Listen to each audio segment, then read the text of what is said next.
Welcome to the show. This is the 16th episode of Distinguished Comics Radio, airing on this chilly Sunday, February 23rd, 1941. I am Simon Carver, coming to you once again from London, where the blackout is still very much our nightly reality, but the spirit of this city remains absolutely unbroken. And joining me from the warmth of our New York studio is my trusty partner. And I'm Robert Reed, keeping the home fires burning in New York. Simon, it is cold enough to freeze the tail off a brass monkey over here, but the city is buzzing. Everyone's talking about the 13th Academy Awards coming up this Thursday, February 27th, at the Biltmore Bowl. Ah yes, Bob Hope is hosting, but the real chatter is about this brand new secrecy system.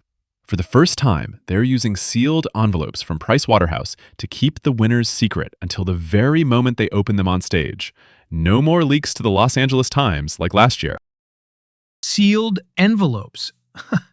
That's like something out of a G-Man thriller.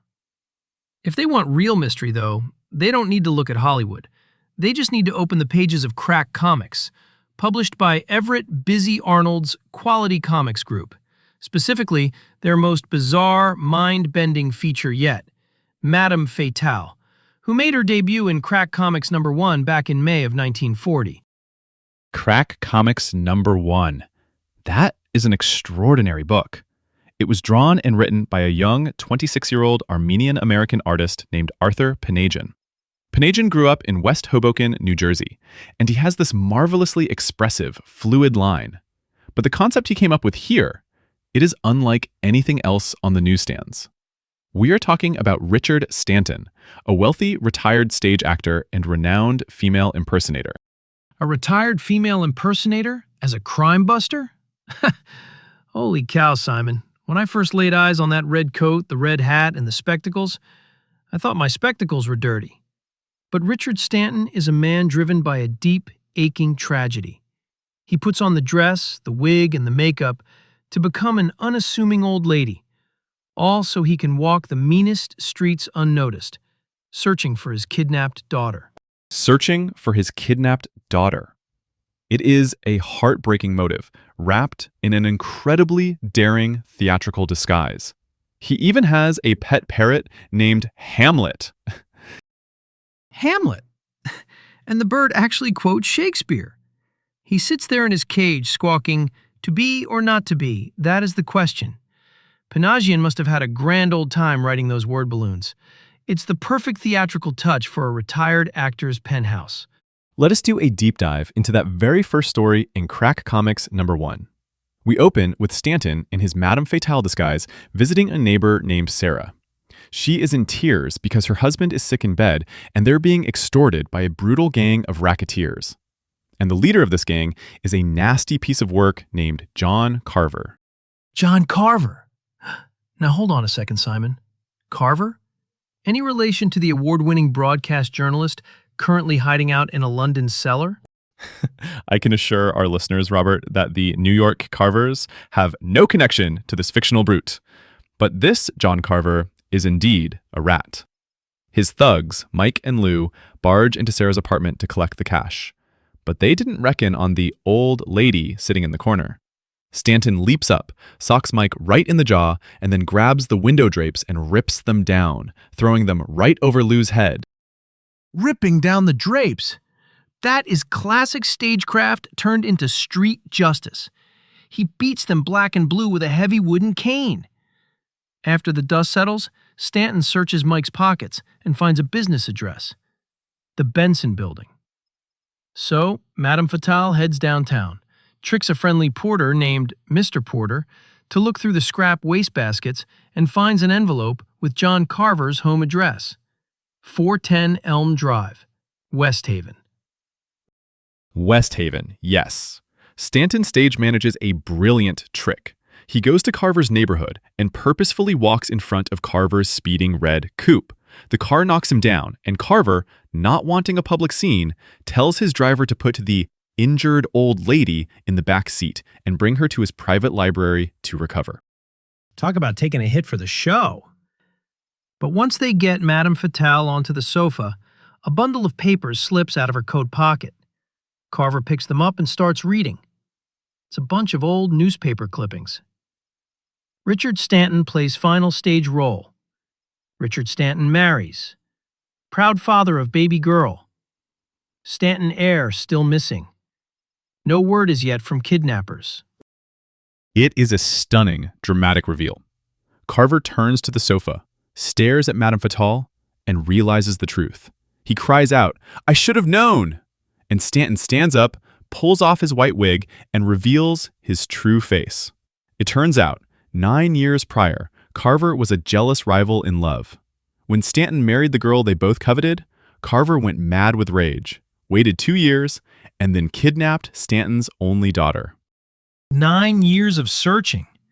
That is a long time to carry a grudge and a disguise. Stanton demands to know where his little girl is, but Carver pulls a pistol. Stanton doesn't panic. He grabs the edge of the rug and pulls it right out from under Carver's feet. Carver goes flying. The gun goes off and Carver shoots himself. The ultimate backfire. Carver lies dying on the rug. Stanton kneels beside him, begging, "Can you hear me? Is my daughter alive? Where is she, Carver?" And Carver gasps out, "Yes, yes, she's alive. Somewhere. Where, Carver?" And he dies. He dies right there, leaving Stanton with nothing but the torment of knowing she is out there, but not knowing where. It is one of the most tragic, haunting cliffhangers I have ever read in a comic book. It's a tough pill to swallow. No parade, no happy ending.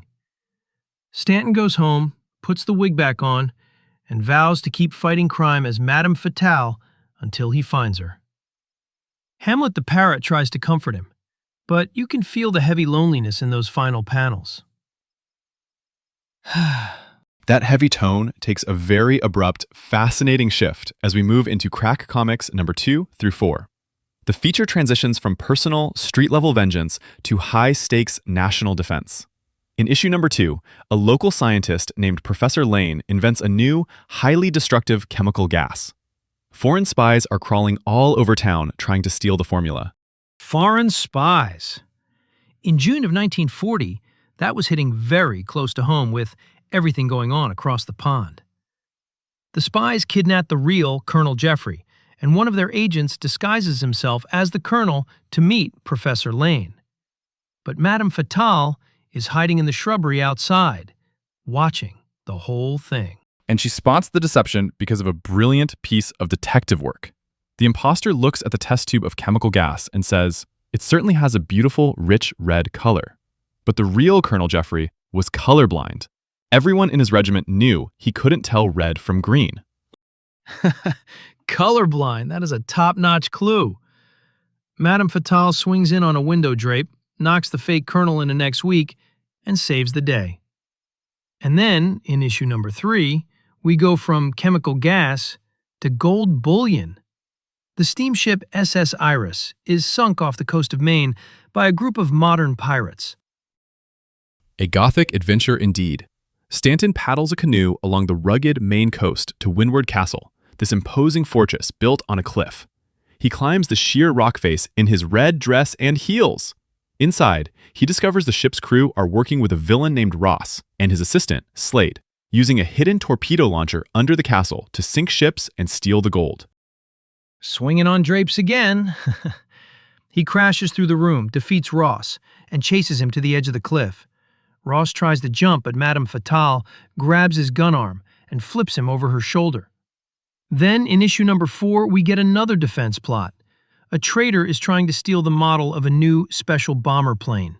And Simon, you are not going to believe the name of one of the suspects on the defense committee. Do tell, Robert, who is this saboteur? A gasoline refiner named Gordon Reed. Now, I know what you're thinking, but a Reed would never be a fifth columnist. And sure enough, Gordon Reed is innocent. It's the plane manufacturer, Philip White, who is the real traitor. But to escape with the model plane, Stanton has to hide it in a baby carriage. A baby carriage! It is a delightfully absurd visual. An elderly woman pushing a baby carriage through the streets, which actually contains a top-secret military bomber prototype. And when the thugs catch on, Stanton has to sprint to the freight yards and leap onto a moving steam locomotive to escape. Panajin's pacing in these issues is just breathless. Breathless is the word. It gets even wilder in Crack Comics 5 through 8. In issue 5, we are at the circus. A lion gets loose, and Madame Fatale subdues it. Then she teams up with a circus strongman named Cyclops, who wears nothing but a leopard skin, to rescue a kidnapped girl named Patsy. A leopard-skinned strongman and an old lady in a red coat fighting side by side. It is pure comic book poetry. But then, in issue 6, we go to the Florida Everglades. Stanton is on a train, the Silver Streak Limited, tracking a smuggling ring.